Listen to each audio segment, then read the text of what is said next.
મજાનું એવું કંઈક આમ સ્નેક્સ ખાવાનું મન થાય કે આપણે સ્નેક્સ કહીએ કે એમને બેઠા હોય ને કંઈ બાઇટિંગ જેવું ખાવાનું ઘણીવાર બહુ મન થાય, ક્રેવિંગ થાય. મને તો બહુ થતું જ ભાઈ, તમારી મને નથી ખબર, પણ આજે મને મન થઈ ગયું છે ફ્લિટર્સ બનાવવાનું, જે હું હાલતા ચાલતા બનાવતી હોઉં છું, જેની અંદર છે ચીઝ છે, પનીર છે, વેજીટેબલ્સ છે, અરે શું શું નથી, મકાઈ પણ છે. તો ચાલો મારી સાથે મારા રસોડામાં કંઈક કરીએ નવું. ચાલો, આજે આપણે એક એવી નવી વસ્તુ બનાવવાના છે જેને કહેવાય છે ફ્લિટર્સ, વેજીટેબલ પનીર ફ્લિટર્સ, એટલે કે વેજીટેબલ પનીરના ભજીયા. પણ આ અલગ જ રીતના હોય છે અને બહુ જ સરસ થતા હોય છે.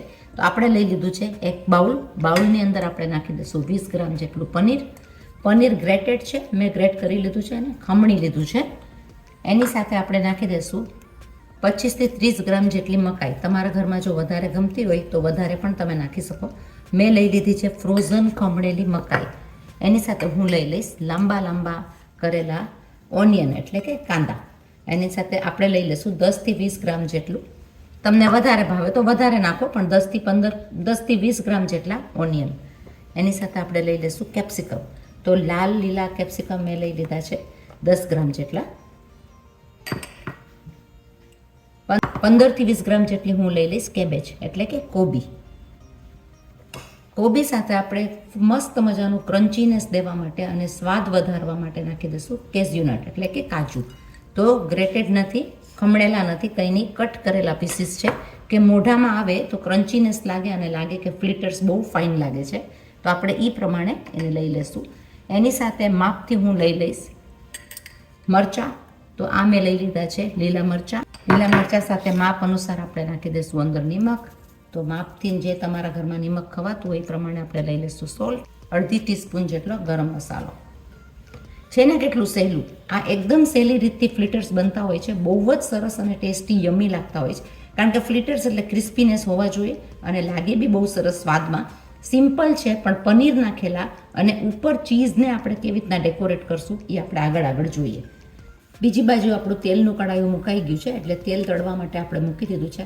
આ જ્યારે તમારા ઘરે કોઈ ગેસ્ટ આવ્યા હોય, એમને તમારા ઘરે કોઈ બેસવા આવ્યા હોય કે સાંજના નાસ્તા માટે ફ્લિટર્સ બહુ જ સરસ લાગતા હોય છે. તો આપણે એમાં લઈ લઈશું લેમન. લીંબુનો રસ મારી પાસે તૈયાર છે, તો મેં લીંબુનો રસ લઈ લીધો છે. આપણે આ બધી વસ્તુને મિક્સ કરી નાખશું. આ બધી વસ્તુને આપણે અંદર મિક્સ કરી અને ચોળી નાખશું, એટલે કે બધું મિક્સ કરી દઈશું. મિક્સ કરશું એટલે એનામાં ઓટોમેટિકલી વેજીટેબલ્સમાં સોફ્ટનેસ આવે. આ તમે લંચ બોક્સમાં પણ આપી શકો અને આ તમે છોકરાઓને નાસ્તામાં પણ આપી શકો. તો પનીરની વસ્તુ છે ભાઈ, છોકરાઓ તો નહીં મૂકે પણ મોટાઓ પણ નહીં મૂકે. તો આ આપણે એની સાથે મિક્સિંગ બહુ જ સરસ થઈ ગયું છે. એમાં આપણે લઈ લઈશું 20 ગ્રામ જેટલી સેમોલિના, એટલે કે સૂજી, અને આપણે લઈ લઈશું 25 ગ્રામ જેટલો ચણાનો લોટ. તો આપણે બે વસ્તુને અંદર નાખીને મિક્સ કરી નાખશું. આ બધું ચોળીને મિક્સ કરીને આપણે આનો બનાવશું સોફ્ટ ડો. મિક્સ કર્યા બાદ વેજીટેબલનું જે મોઇસ્ચર છે એ પણ નીકળી જશે અને એની અંદર સરસ રીતના મિક્સ થઈ જશે. આ ખાવામાં બહુ ટેસ્ટી અને યમી લાગતા હોય છે. આ તમે જરૂર બનાવજો, કારણ કે સૂજી છે એટલે સોફ્ટનેસ પણ આવી જાય, ચણાનો લોટ છે એટલે કડક પણ થઈ જાય. તો આપણે બધું આને કરી નાખશું મિક્સ. તમને આદુ લસણ નાખવા હોય તો ઓપ્શનલ છે, તમે નાખી શકો, પણ ફ્લિટર્સ છે ઉપર નાખશું આપણે ચીલી સોસ અને એની ઉપર પડશે થોડું એવું ચીઝ. આપણે ડોને બનાવી નાખશું આ રીતના. આપણું ડો ઓટોમેટિકલી બહુ જ સરસ લાગે છે, મિક્સ થઈ ગયું છે, તમે જોઈ શકો એકદમ સોફ્ટનેસમાં અને બહુ સરસ મજાનું દેખાય છે. જરૂર બનાવજો. કેન્યાની ઘણી બધી રેસીપી આપણામાં છે. કેન્યાની રેસીપી, બીજી નવી રેસીપી, તો અમારી ચેનલને સબસ્ક્રાઈબ જો તમે ના કરી હોય તો સબસ્ક્રાઈબ કરજો, લાઈફ ઇન ઓસ્ટ્રેલિયા વિથ બીના મોદી. તો આપણું તેલ તૈયાર થઈ ગયું છે. આપણે એક ફિલ્ટર નાખીને જોઈ જશું કેવું લાગે છે. બહુ જ સરસ રીતના થઈ ગયું છે. તો એ પ્રમાણે હું આ ડોને થોડું કરીને ફ્લિટરમાં લેતી જઈશ, એટલે કે ભજીયાની જેમ પાડતી જઈશ. એની સાથે આપણે લાંબા કરેલા પીસીસ જોઈન્ટ કરતા રહીશું, એટલે બહુ જ સરસ રીતના એનું મિક્સિંગ થશે અને ખાવામાં બહુ સરસ સ્વાદ આવશે. તો આપણે લઈ લીધું છે ભૂંગળ મરચાં, ડુંગળી સાથે સરસ રીતના એની પેસ્ટ.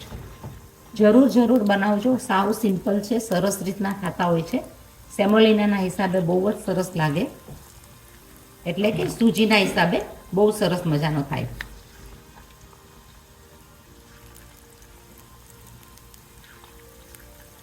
એ સાથે આપણા બધા ફ્લિટર્સ સરસ રીતના અંદર પડી ગયા છે. તમે જોઈ શકો બહુ સરસ મજાના તરત જ પાકવા માંડ્યા છે. આપણને થોડા ક્રિસ્પી જોશે એટલે આપણે આની અંદર સોડા બાયકાર નહીં નાખીએ. મગની દાળના ભજીયાની જેવી રીતના આ ફ્લિટર્સ થશે. તો તમે જુઓ બહુ સરસ પાકવા પણ માંડ્યા છે અને બહુ સરસ થવા માંડ્યા છે. તો આપણે એને 2 મિનિટ લાલ થવા માટે રહેવા દઈશું. આપણા ફ્લિટર તળાય છે ત્યાં સુધીમાં આપણે થોડું ચીઝ પણ ખમણી લેશું ઉપર નાખવા માટે. તો આપણું ચીઝ સરસ મજાનું ખમણાઈ ગયું છે. આપણે એમાં નાખવા માટે લઈ લેશું ટબાસ્કો નહીં તો ચીલી સોસ. તમારી પાસે જે હોય તીખું તીખું તમે ચટણી પણ ઘરની બનાવીને લઈ શકો.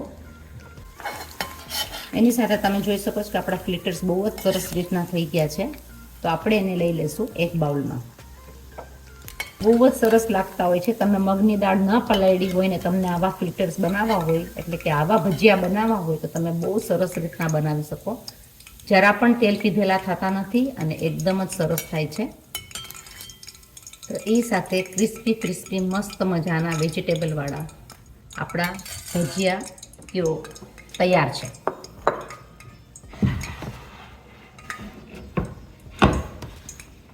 હવે આ આપણે ગરમ ગરમ ફ્લિટર્સમાં ઉપર નાખશું ચીઝ. ગરમ હોવાથી તરત જ મેલ્ટ થઈ જશે.